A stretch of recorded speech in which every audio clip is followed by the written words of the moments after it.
With 250,000 members, the Farmers Union addresses the economic well-being and quality of life for family farmers and ranchers. Welcome, Mr. Johnson. You will have 5 minutes to make your Thank you, Madam Chair, Ranking Member, and members of the committee. As you indicated, my name is Roger Johnson. I'm president of the National Farmers Union. I'm also a farmer in North Dakota. Trade policy isn't like flipping a coin with only two possible outcomes, heads or tails. It's more like rolling a six-sided die in dealing with lots of issues: domestic producers, imports, exports, the WTO, jobs, markets, etc. Many of the small and medium-sized farmers in the U.S. depend on foreign markets for a portion of their income.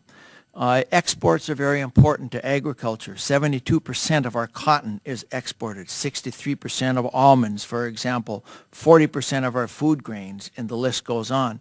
Increasing domestic market share can help insulate U.S. producers from the vagaries of foreign markets, which sometimes can be rather fickle. Another solution can be found in facilitating access to those foreign markets. Two programs in particular at USDA I'd like to visit about: the MAP program, Market Access Program, and the Foreign Market Development Program, or FMD. Both of these programs are very important. They provide matching funds. They help us with opening markets, help in particular shipping a lot of specialty crops, fruits, vegetables, nuts, etc. The MAP program is used in many different ways. In my capacity as the Commissioner of Agriculture in North Dakota, I participated in one of the SRTGs. My testimony goes into some detail about this. The SRTGs have helped thousands of small businesses enter export markets in cooperation with USDA. Export readiness training is made available, international trade shows, direct financial support for advertising, trade missions, labeling, promotion in foreign markets. Unfortunately, many producers are unaware of these programs. The Foreign Ag Service also supports small businesses by organizing and hosting trade shows. And the identity for the U.S. Is enhanced significantly through these U.S. pavilions at FAS-endorsed international trade shows. In 2008, only about $30 million of the $200 million budget for MAP was spent on small businesses.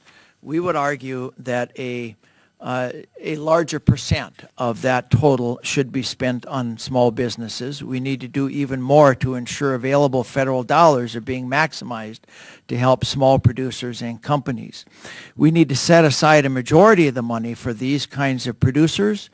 If the federal government does not recognize the importance of diversity of agricultural production scales, etc., we will be making a mistake. We must ensure that they are not inadvertently encouraging further concentration in agriculture through trade and export policies that might otherwise ignore the small producers and focus more on the very large companies. Past trade policies sometimes have failed to live up to their proponents' promises and have placed sometimes an undue burden on America's family farmers and ranchers.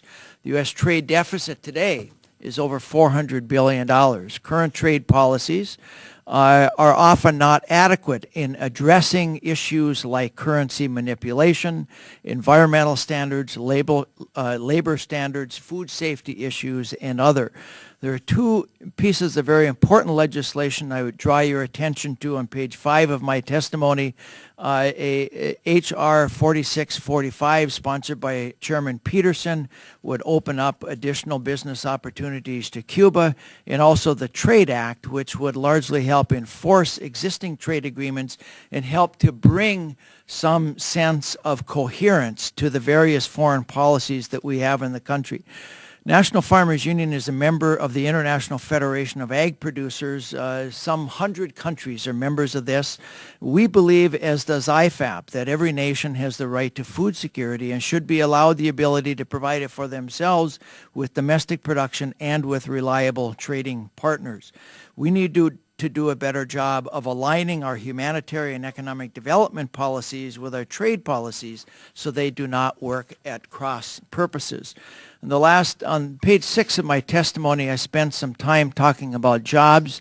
And let me just conclude by saying that we need a more coherent trade agenda to develop, maintain, and advance jobs in this country. Our export markets and trading partners, even if they seem very stable, are often unreliable. The markets tend to be fickle. We sometimes lose them quickly through bogus science or food safety issues that simply are not true.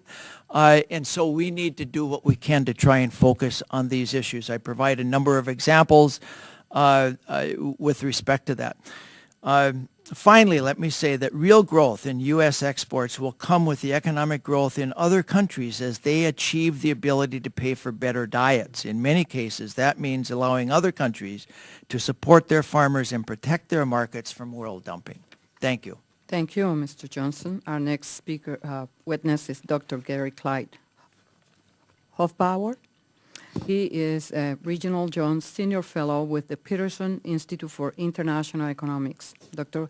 Hofbauer has written extensively on international trade, investment, and tax issues. The Peterson Institute is a research institution devoted to the study of international economic policy. Welcome. Thank you very much, Chairman Vasquez and Ranking Member Graves. As you well know, President Obama has committed his administration to the goal of doubling U.S. exports in 5 years. And towards that end, among other things, he's promised an additional $2 billion of lending authority to the Ex-Im Bank. And the Commerce Department has embarked on an outreach program. These are useful steps, but they are small steps. My remarks today concentrate on the very special problems facing small business exporters. As you know, the fixed costs for a firm to engage seriously in exporting goods and services are formidable, and the very high fixed costs go a long way to explain